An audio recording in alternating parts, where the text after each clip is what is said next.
सिंह जी हुड्डा साहब है, उदयटी कॉन्स्टिट्यूंसी में विधायक, कांग्रेस के तेज तरार विधायक, राजस्थान की राजनीति में वो व्यक्तित्व जो लगातार अपने बयानबाजी के लिए भी चर्चा में रहते हैं।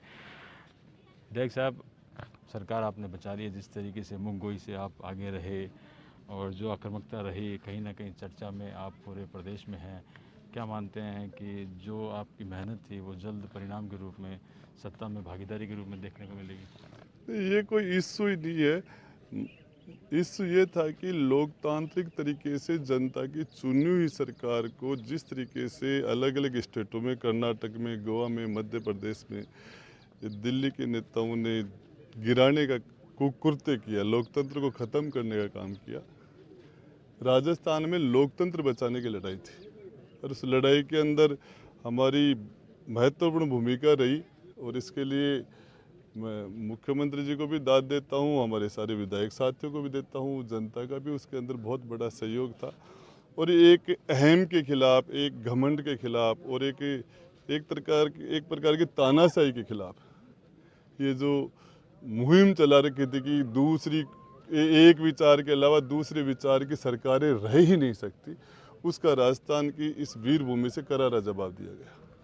अभी जिस तरीके से मध्य प्रदेश में लोकल स्थानीय युवाओं को ही रोज़गार मिले, उस तरीके से राजस्थान के अशोक गहलोत जी सीएम साहब ने भी अभी उस दिशा में पहल प्रारंभ कर दी। तो क्या मानते हैं कि ये बहुत अच्छा कदम है? देखिए, राजस्थान में बेरोजगारी की स्थिति बहुत ज़्यादा खराब है। हमारे यहाँ के बच्चे इस बॉम्बे के अंदर, महाराष्ट्र में, हिंदुस्तान में बार सऊदी अरब में, अरब कंट्रियों के अंदर यहाँ बहुत बड़ी संख्या में रोज़गार के लिए भटकते हैं। और हमारे यहाँ पर दूसरे संसाधन जो इंडस्ट्री है, बाकी की चीज़ें हैं, वो दूसरे संपन्न स्टेट गुजरात और महाराष्ट्र, बाकी स्टेटों की कंपेरिजन के अंदर तुलना में हम यहाँ पिछड़े हुए हैं।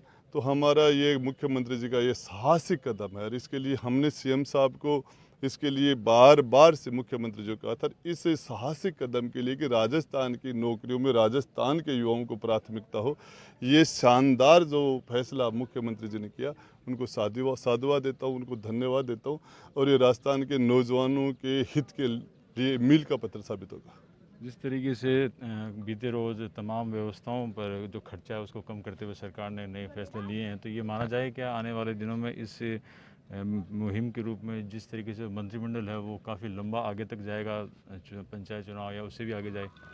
देखिए, राजस्थान के मुख्यमंत्री तीसरी बार मुख्यमंत्री हैं, बहुत अनुभवी आदमी हैं, बहुत बुद्धिमान और इंटेलिजेंट आदमी है और राजस्थान के 36 कौमों के नेता हैं।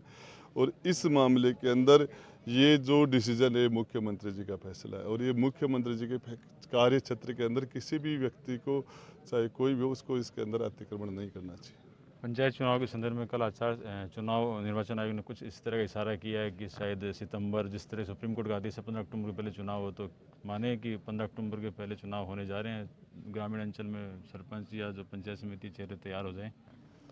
चुनाव होने चाहिए। जो बिहार में चुनाव हो रहे हैं विधानसभा के, मध्य प्रदेश में असेंबली के जो चुनाव हैं वो भी हो रहे हैं, नगर पालिका के चुनाव हो रहे हैं, तो पंचायत हमारी पहली स्टेज है, इसके अंदर चुनाव होने चाहिए, चुनाव हो जाएंगे। इसके लिए आप बीजेपी का कहना है कि इन चुनावों में जो मुद्दा होगा, जो वाकई उठकर आएगा, जिस तरीके से कांग्रेस के वादे थे और बिजली बढ़ी हुई दरों में किसान त्राहिमाम कर रहा है, तो आपको भी लगातार आपके फील्ड से जिस तरीके से किसी किसानों का फील्ड है, तो वाकई ये समस्या मानते हैं कि किसानों के बिजली के बिल ज़्यादा आ रहे हैं? देखिए, बारिश अच्छी हुई है और बारिश के लिए मानसून की स्थिति कुल मिला के हमारे पास किसानों के लिए अच्छी हुई, फसलें अच्छी हैं और इसमें कोई बिजली के बिलों से संबंधित जो भी बातें हैं उसमें हम मुख्यमंत्री जी से बात करेंगे, हमारे किसानों की बातें रखेंगे और उसमें जो बेस्ट होगा, जो बढ़िया से अच्छी से स्थिति होगी, उसको इम्प्लीमेंट करेंगे। एक अंतिम सवाल, कोविड-19 को लेकर लगातार अब आपके विधायक भी कांग्रेस है, बीजेपी, सभी आने लग गए हैं, जिस तरह के सामूहिक रूप से उनकी उपस्थिति रहती है, अब कोरोना के पेशेंट के रूप में सामने आ रहे हैं, तो क्या मान रहे हैं कि लोग इसे उस पोजीशन पर पहुंचा दिया कि देखे जैसी अब कहीं उसी?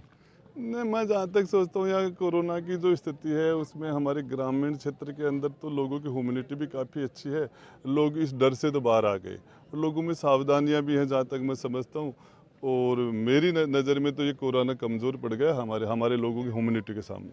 7-8 सितंबर को अजय माकन साहब जयपुर संभाग और अजमेर संभाग के जनप्रतिनिधि से फीडबैक लेंगे। जयपुर संभाग का नंबर 7-8 सितंबर को, तो क्या माने राजेंद्र सिंह हुड्डा क्या फीडबैक देखें? अजय माकन जी जब राज्यसभा का चुनाव था तब भी हम साथ ही थे 10 दिन तक। उसके बाद भी अजय माकन जी 34 दिन तक हमारे साथ थे। रोज़ डे टू डे मिलना होता था। सारी बातों को उनको पता है। बाकी कोई कुछ बताने के लिए बात बची हुई नहीं, वो उनको बातें करते रहे।